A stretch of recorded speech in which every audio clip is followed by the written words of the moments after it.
નમસ્કાર વિદ્યાર્થી મિત્રો, નમસ્કાર. હું ઓઝા ફાલ્ગુન તમારું ઓઝા ક્લાસીસ ચેનલમાં સ્વાગત કરું છું. તો વિદ્યાર્થી મિત્રો, ચેનલ પર પહેલી વાર આ ચેનલને સબસ્ક્રાઇબ કરી દેજો, બેલ નોટિફિકેશન હિટ કરી દેજો, જેથી આવનારી યુઝફુલ વિડીયો તમને ઝડપથી મળી શકે. તો વિદ્યાર્થી મિત્રો, આપણે ગાલા અસાઇનમેન્ટના પ્રશ્ન પત્ર 2 અને 3 કરી ચૂક્યા છીએ. આજે પ્રશ્નપત્ર 4 જોવા જઈ રહ્યા છે. ચેનલ પર આ ચેનલને સબસ્ક્રાઇબ કરી દેજો, બેલ નોટિફિકેશન હિટ કરી દેજો અને આ વિડીયો તમારા મિત્રો સાથે શેર કરી દેજો. તો વિદ્યાર્થી મિત્રો, સેક્શન એ છે 24 માર્કનું છે. તેમાં આપણે સૌથી પહેલા જોડકા જોડો જોડશું, જે 5 માર્ક્સના છે. વિશ્વનો સૌથી પ્રાચીન દેશ તો એફ ભારત છે. પ્રાચીન દેશ તો ભારત. સારનાથનો સ્તંભ તો વિદ્યાર્થી મિત્રો કયો છે? 4 સિંહની આકૃતિ. પછી જે હેણોતરો તો આવશે નારાયણ સરોવર અભયારણ્ય. એલ્યુમિનિયમની કાચી ધાતુ તો ઓપ્શન એ બોક્સાઇટ રહેશે. સ્ટોકહોમ શહેર તો સી રહેશે સ્વીડન. પછી નીચેના વિધાનો ખરા છે કે ખોટા તે જણાવો. વિદ્યાર્થી મિત્રો, ખરા ખોટા છે કે પ્રશ્ન નંબર 6 થી લઈને પ્રશ્ન નંબર 10 સુધીના રહેશે. એટલે 5 પ્રશ્નો તમારી જે બોર્ડની એક્ઝામ છે તેમાં પૂછાશે.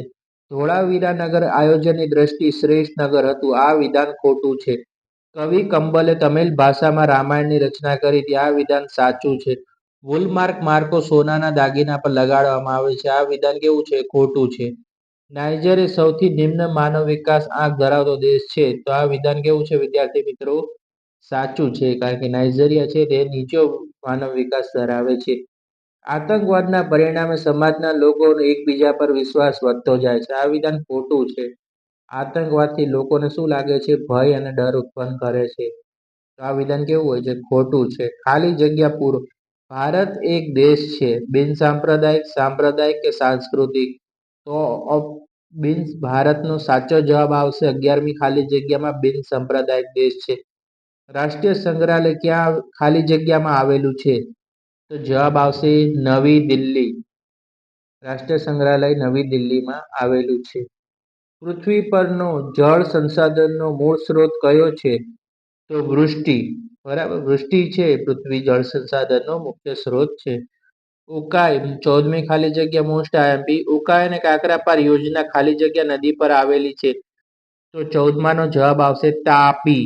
મોસ્ટ આઈએમપી ખાલી જગ્યા. ખાલી જગ્યામાં વેપાર સમતુલા જાળવવી જરૂરી છે, નહીં તો તે દેશની વેપાર તુલા નકારાત્મક બને છે. તો આ વિધાનમાં શું જવાબ આવશે? આંતરરાષ્ટ્રીય વેપાર. રાઈટ, આંતરરાષ્ટ્રીય વેપાર આવશે. પછી તમને એક આવી રીતનું ચિત્ર પૂછશે વિકલ્પો માટે, કે વિકલ્પો લખો. પ્રશ્ન નંબર 16 થી લઈને પ્રશ્ન નંબર 20 સુધી છે. એટલે 5 માર્ક્સના વિકલ્પો, 5 માર્ક્સની ખાલી જગ્યા, 5 માર્કના જોડકા અને 5 માર્ક્સના ખરા ખોટા. તો ચિત્ર આપેલું છે કે નીચેનું ચિત્ર કયું છે? તો સેક્શન એમાં જવાબ આવશે ડી, વિવિધતામાં એકતા. ભારતમાં સિંચાઈના મુખ્ય માધ્યમો પૈકી કયું સૌથી મુખ્ય માધ્યમ છે? તો જવાબ આવશે સી, કુવા અને ટ્યુબવેલ. નીચેના પૈકી કયું વિધાન સાચું નથી? તો હિમાલયમાંથી નીકળતી નદીઓ એ મોસમી નદી કહેવાય છે.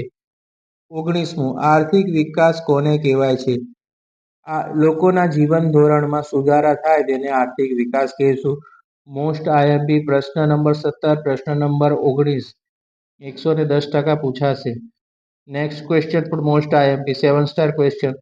ઉત્પાદનમાં થતો વધારો અને વધારાનું પ્રમાણ દર્શાવે છે તેને શું કહેવાય? આર્થિક વિકાસ કહેશું. પછી છે ટૂંકમાં ઉત્તર લખો 1-2 શબ્દમાં. દેશનું સૌથી મોટું રાષ્ટ્રીયકૃત સંસ્થાન કયું છે? ભારતીય રેલવે. જવાબ આવશે ભારતીય રેલવે. 22મું છે ભારતના પશ્ચિમ કિનારાના મુખ્ય બંદરો કયા છે? કંડલા, મુંબઈ, ન્યૂ મેંગલોર અને કોચી. આર્થિક વિકાસ પછીની અવસ્થા કઈ છે? આર્થિક વૃદ્ધિ. મિશ્ર અર્થતંત્રને કેવું અર્થતંત્ર કહેવાય? જેમાં જાહેર ક્ષેત્ર અને ખાનગી ક્ષેત્રના કર્મચારી ભેગા મળીને જે અર્થતંત્ર ચલાવે તેને મિશ્ર અર્થતંત્ર કહેશું. તો વિદ્યાર્થી મિત્રો, વિડીયો પસંદ આવે વિડીયોને લાઈક કરી દેજો અને ચેનલને સબસ્ક્રાઇબ કરી દેજો. આવા જ યુઝફુલ વિડીયો અમે તમારા માટે લાવતા રહીશું એનું સોલ્યુશન